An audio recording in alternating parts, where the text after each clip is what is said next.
Hi everyone, welcome back to Tech TV. In today's video, I'm gonna guide you through how to log into Salesforce. Watch the video till the end and don't forget to subscribe to our channel if you've not yet. Press the notification bell icon so that you'll never miss another upcoming upload from us. Start off by opening up a web browser.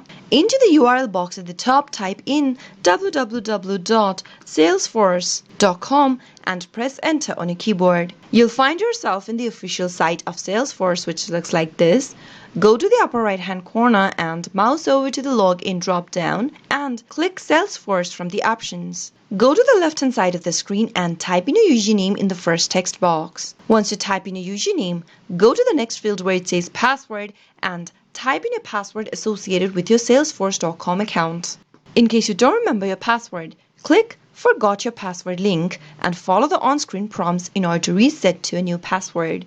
After you are done typing in your credential, click the login button and you'll be able to log into your Salesforce account quick and easy. That is how it can be easily done. I hope you found the video to be helpful. If it was, go ahead and give us a thumbs up.